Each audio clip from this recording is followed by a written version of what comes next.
বউ মানে বোমা। বিবাহ, বি শব্দের অর্থ হচ্ছে বিশেষভাবে, আর বাহ শব্দের অর্থ হচ্ছে ভার বহন করা। তার মানে বিবাহ শব্দের অর্থ হচ্ছে বিশেষভাবে ভার বহন করা।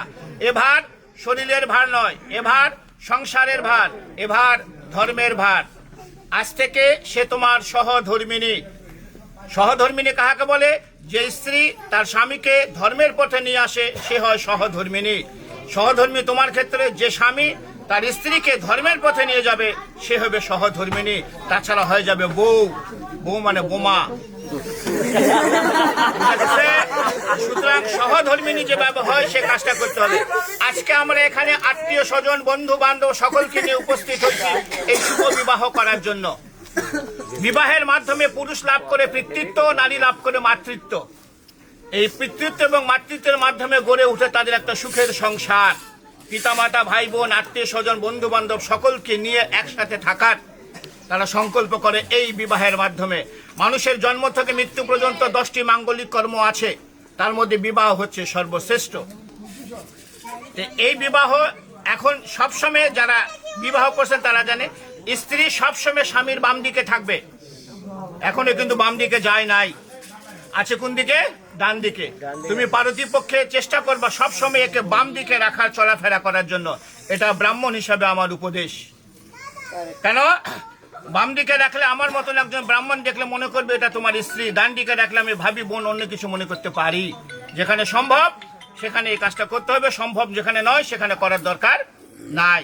তাহলে ঘটনা হলে এ তোমাকে বাম দিকে যাবে, কিন্তু শাস্ত্রের বিধান অনুসারে 7টি শর্ত আছে, যাকে বলা হচ্ছে সপ্তপদীর 7টা শর্ত। সহজ কথায় সপ্তবচন। তো এই ধর্ম, এই শাস্ত্রের কথা জানে না। আমি এর পক্ষ হয়ে আমি এই কথাগুলো এতগুলো লোকের সামনে তোমাকে বলবো। তুমি রাজি থাকলে হ্যাঁ বলবা। হ্যাঁ অবশ্যই বলতে হবে, বিয়ে করতে চলে আসছি সে, তাহলে সে তোমার বাম দিকে যাবে। তোর ভয়ের কিছু নাই, তোমারও 5টা শর্ত আছে। তখন তোমার 5টা শর্ত এ যদি মেনে নেয় তখন তুমি একে বাম দিকে নেবে, তাছাড়া নেওয়ার দরকার নাই। এখানে প্রশ্ন আসতে পারে যে এর 7টা ওর 5টা কেন? প্রশ্ন আসতে পারে। নারী হচ্ছে শক্তি। একটা পুরুষের জীবনে নারী হচ্ছে শক্তি। যে পুরুষের জীবনে নারী থাকবে না সে পুরুষের জীবনে কোনো শক্তি নাই। তুমি পূর্ব দিকে তাকিয়ে দেখো, লক্ষ্মী নারায়ণ, রাধা কৃষ্ণ, পার্বতী, শিব, এরা সবাই প্লিজ এরা সবাই হচ্ছে নারীকে নিয়ে চলছে। নারী হচ্ছে শক্তি, মায়ের জাত। এই জন্য আমরা এনাদেরকে সম্মান করি বলে এদেরকে সবসময় উপরের দিকে রাখি। তাহলে এখন এর যে 7টা শর্ত আছে আমি তোমাকে আগে হিন্দিতে বলবো, আমি যেহেতু হিন্দিতে বলবো এবং পরে বাংলায় বুঝিয়ে দেবো। তুমি রাজি থাকলে এবং এমন জোরে হা বলবো আমরা তখন সকলে শুনতে পারি। ক্লিয়ার? বলছে প্রথমে, হে পতি বা হে স্বামী, তীর্থ যাত্রা, व्रत उद्यापन, यज्ञ दान, पूजा पार्वन, उपवास इत्यादि शुभ कर्मों मेरे साथ लेकर करोगे तो मैं आपके बाम भाग में जाऊं। बोलছে হে পত্নী বা হে স্বামী, আজ থেকে যদি কোনো তীর্থযাত্রা, ব্রত উদযাপন, যজ্ঞ দান, পূজা পার্বণ, উপবাস ইত্যাদি শুভ কর্ম একে সঙ্গে নিয়ে করো তাহলে সে তোমার বাম দিকে যাবে, তাছাড়া নয়। কারণ সে গোত্রান্তর হয়ে তোমার গোত্রে চলে গেছে। রাজি কি রাজি নয়? राजी। द्वितीय, होम यज्ञ आदि करके देव को पूजन तथा श्रद्धा तर्पण आदि में पितरों में मेरे साथ लेकर पूजन करोगी मैं तो आपके बाम भाग में जाऊं। बोलते होम यज्ञ आदि ऐसे होम यज्ञ आदि करे যদি কোনো দান করতে চাও এবং তথা শ্রদ্ধা তর্পণ অর্থাৎ আমাদের মহালয়া যে হয় না, পিতৃপুরুষের নামে পূর্বপুরুষের নামে জল দিতে হয়, তিল তর্পণ করতে হয়। এই পূর্বপুরুষ যেহেতু সে গোত্রান্তর হয়ে তোমার গোত্রে গেল, এখন তোমার বাসায় যদি এই বিধানটা থাকে তাহলে একে সঙ্গে নিয়ে তোমাকে করতে হবে, তাহলে সে তোমার বাম দিকে যাবে, তাছাড়া নয়। राजी। तृतीय, कुटुंब के रखा करो, अतिथि आप्यायन करो और घर में गौ महिष पशु रखो, फिर उनको पालन करो। संसार धर्म में रत रहो, मैं तो आपके बाम भाग में जाऊं। बोलছে কুটুমকে রক্ষা করো মানে অতিথি আপ্যায়ন করো। অতিথি হচ্ছে নারায়ণ। বাসায় যদি তোমার সম্ভব হয় গরু মহিষ এগুলো পালন করতে চাও এবং সংসার ধর্মের মধ্যে যদি রত থাকতে চাও তাহলে সে তোমার বাম দিকে যাবে, তাছাড়া নয়। राजी। चौथे ভালো করে শুনবা, धन धान्य आदि के खर्च करो, दूसरे के घर में रखो, तो मेरे साथ पूछ के करोगे तो मैं आपके भाम भाঙবে যাও।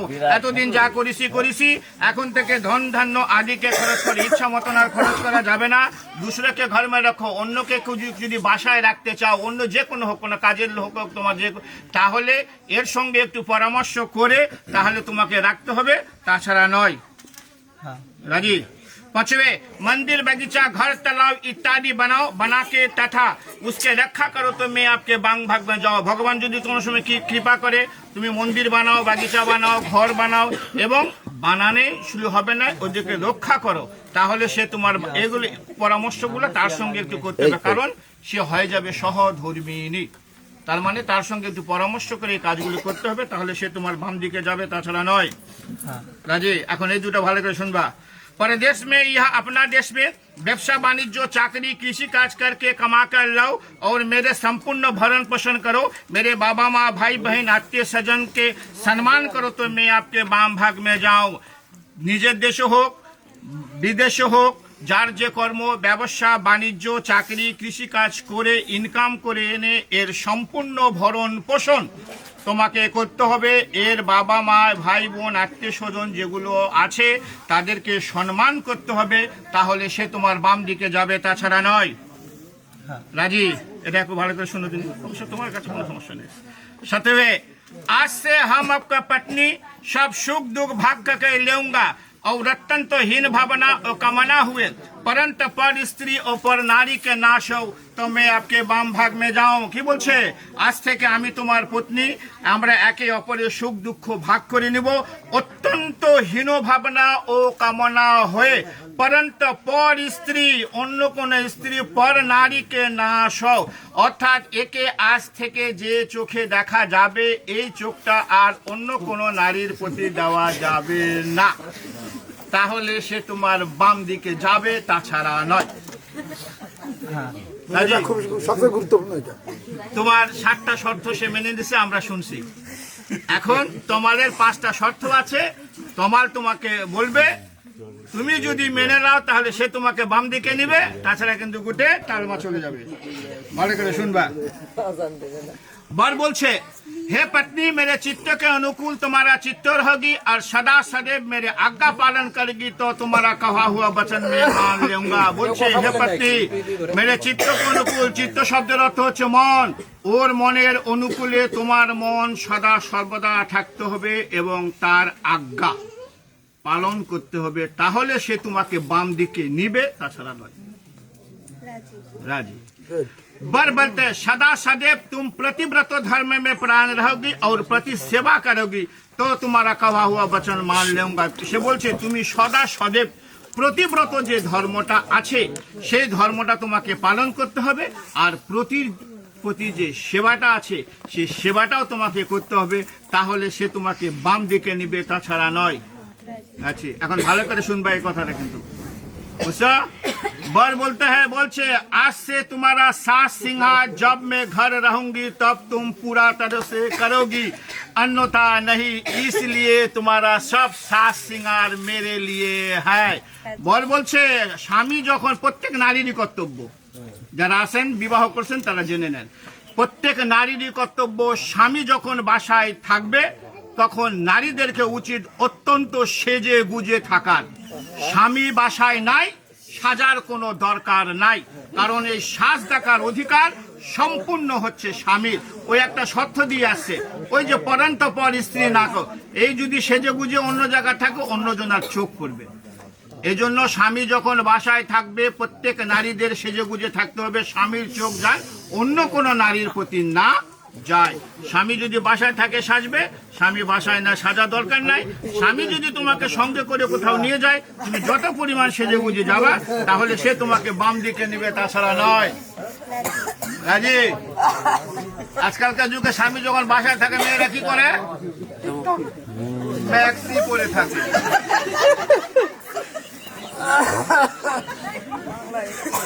4 नंबर और बोलছে, मेरे घर में मेरे बाबा माँ, सुनते को सुनबा, मेरे घर में मेरे बाबा माँ भाई बहन भाभी जी है, उसके सच आज्ञा पालन में तत्परायण रहोगी और मेरा बाबा माँ के सेवा करेगी तो तुम्हारा कहा हुआ वचन मान लूंगा। বলিছে তুমি এই পরিবারে 20 বছর 22 বছর 24 বছরের পিতামাতা ইনারা, আমি ইনাদেরকে ভুলতে বলিনি। এই পিতামাতাকে যেভাবে ভালোবাসছো এর চেয়ে দ্বিগুণ ভালোবাসা দিয়ে ওর যে পিতা মাতা ভাই বোন ভাবি আছে ওদেরকে ভালোবাসতে হবে, ওদের সচাজ্ঞা অর্থাৎ সত্য উপদেশ পালন করতে হবে এবং মেরা বাবা মা ওর যে বাবা মা আছে তাদেরকে সেবা করতে হবে, তাহলে সে তোমাকে বাম দিকে নিবে, তাছাড়া নয়।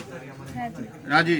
সর্বশেষ बोलते मेरे घर में जो देवता पितर है उसके सवेरे नहाकर पूजन मार्जन तुमको करना पड़ेगी और मेरे संसार रखा करोगी, मान सम्मान देकर रहोगी तो तुम्हारा कहा हुआ वचन मान लूंगा। বলছে আমার বাসায় যে মন্দির আছে, প্রত্যেকটা সনাতন ধর্মের বাসায় একটা ছোট্ট গৃহ মন্দির আছে, এই মন্দিরে সকালে উঠে স্নান করে পূজন মাজন অর্থাৎ পূজা পার্বণ তোমাকে করতে হবে, ওর সংসার রক্ষা করতে হবে। তুমি শর্ত দিয়ে আসছো ধন ধান্য আদিকে খরচ করো, ওই খরচ করবে না, এখন তোমাকে টাকা এনে দিবে, তুমি ইচ্ছা মতন খরচ করবা, তা কিন্তু কার হবে না। ওর সংসার রক্ষা করতে হবে, ওর মান সম্মান দিয়ে রক্ষা করতে, ওই যে শর্ত আগে দিয়ে আসছে মান সম্মান দিয়ে থাকতে হবে। তুমি সেজে গুজে আসো, আমি যাই বললাম যে তোমার বউকে দেখলাম খুব সাজে গুজে আসে, মান সম্মানের একটা হানি হবে। অর্থাৎ মান সম্মান রেখে রहोगी তো তোমারা कहा हुआ वचन में मान लूंगा।